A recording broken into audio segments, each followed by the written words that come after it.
पंढरपूर म्हणजे लाखो वारकऱ्यांचं माहेरघर. पंढरपुरात विठू माऊलीचं दर्शन घेण्यासाठी राज्यभरातून वारकरी आले.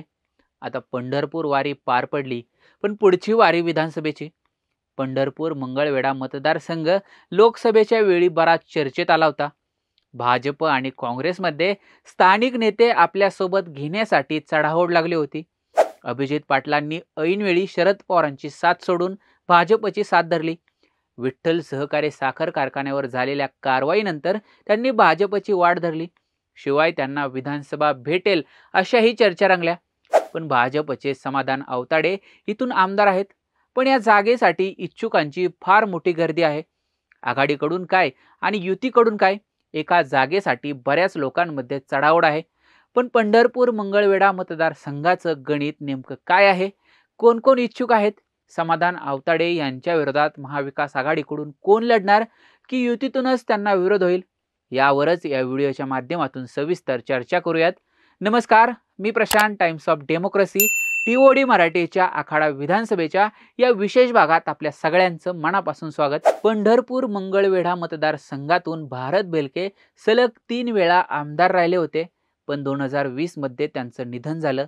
त्यामुळे या जागेवर पोटनिवडणूक लागली आणि या जागेवरून समाधान आवताडे आमदार झाले. निवडणूक बिनविरोध न करता उमेदवार उभा केल्याने भाजपला मोठ्या रोषाला सामोरं जावं लागलं. पण समाधान आवताडे विजयी झाले. भारत भालकेंच्या मुलाचा म्हणजेच भगीरथ भालकेंचा त्यांनी पराभव केला. पण विशेष म्हणजे भारत भालकेंनी 2014 आणि 19 या दोन्ही निवडणुकात समाधान आवताडेंचा पराभव केला होता. भगीरथ भालकेंचा विधानसभेला आणि विठ्ठल सहकारी साखर कारखान्यावर झालेल्या पराभवामुळे त्यांनी BRS पक्षाची वाट धरली. त्यात आवताडेंचा 2021ला फक्त 3700 मतांनी विजय झालेला. त्यामुळे यंदा प्रणिती शिंदेंना लोकसभेला भेटलेल्या आघाडीमुळे समाधान आवताडेंसाठी ही धोक्याची घंटा आहे. नुकत्याच झालेल्या लोकसभा निवडणुकीत प्रणिती शिंदेंना विठुरायाच्या पंढरपूर मंगळवेढा विधानसभा मतदारसंघातून तब्बल 45,420 मतांची लीड मिळाली होती. अशात आता विधानसभा तोंडावर आहेत.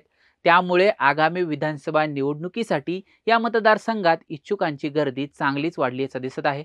महाविकास आघाडीकडून याच मतदारसंघातून भगीरथ भालके, अभिजित पाटील यांचं नाव चर्चेत होतं. मात्र अभिजित पाटलांनी भाजपात प्रवेश केला, त्यामुळे त्यांचा पत्ता कट झाला. पण सुशीलकुमार शिंदे यांचे निकटवर्तीय असलेले प्रकाश पाटील यांचे पंढरपुरात भावी आमदार असे बॅनर लागल्याने त्यांचाही या इच्छुकांच्या यादीत समावेश झालाय. लोकसभेला आघाडीच्या उमेदवाराला इतकं मोठं लीड मिळाल्यानंतर आघाडीतील सर्वच नेत्यांना आता आमदारकीची स्वप्न पडायला लागली आहेत, अशा मतदारसंघात चर्चा आहेत. 2023ला BRS पक्ष राज्यात स्वतःचं अस्तित्व वाढवत होता. दुसरीकडे पक्षावर नाराज असलेले भगीरथ भालके BRSच्या गळाला लागले. तेलंगणात BRS पक्षाचा पराभव झाल्याने त्यांनी महाराष्ट्रात हात आखडता घेतला. त्यामुळे भालकेंना BRS कडून विधानसभेची उमेदवारी भेटण्याची शक्यता नसल्याने ते पुन्हा एकदा महाविकास आघाडीच्या वाटेवर असल्याची चर्चा झाली.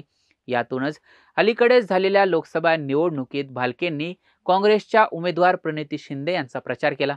याआधी पंढरपूर मंगळवेढा मतदारसंघातून अभिजित पाटील यांना शरद पवार गटाकडून उमेदवारी जाहीर झाली होती.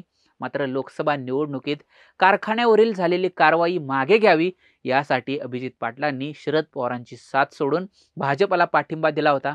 मात्र सोलापूर आणि माढा मतदारसंघातील भाजपच्या दोन्ही उमेदवारांना पराभवाचा सामना करावा लागला. त्यात समाधान आवताडेंचं तिकीट कापलं जाण्याची शक्यता खूप कमी आहे.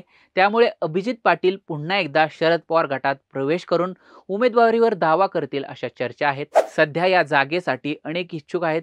त्यात आघाडीकडून 2 तर युतीतून 3 इच्छुक आहेत.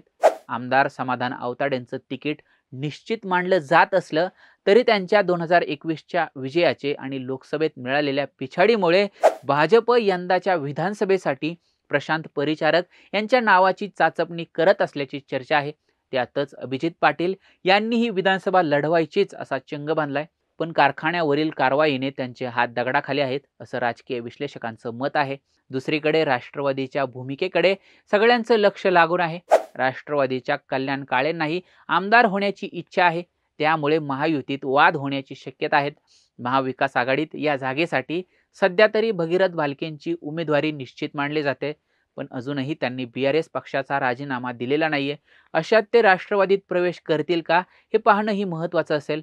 शिवाय अभिजित पाटील पुन्हा एकदा शरद पवारांकडे परतण्याची चिन्हे आहेत. त्यात प्रकाश पाटील यांचे आमदारकीचे बॅनर लागल्याने काँग्रेसही या जागेवर डोळा ठेवून आहे. अशात या जागेवरून कोणाला आमदारकीचं तिकीट भेटेल? समाधान आवताडेंचा पराभव होईल का? या सगळ्यावर तुम्हाला काय वाटतं ते आम्हाला कमेंट करून नक्की सांगा. व्हिडिओ आवडला असेल तर लाईक आणि शेअर आवर्जून करा आणि असेच नवनवीन व्हिडिओज पाहण्यासाठी आपल्या TOD मराठीच्या YouTube चॅनलला नक्की सबस्क्राईब करा.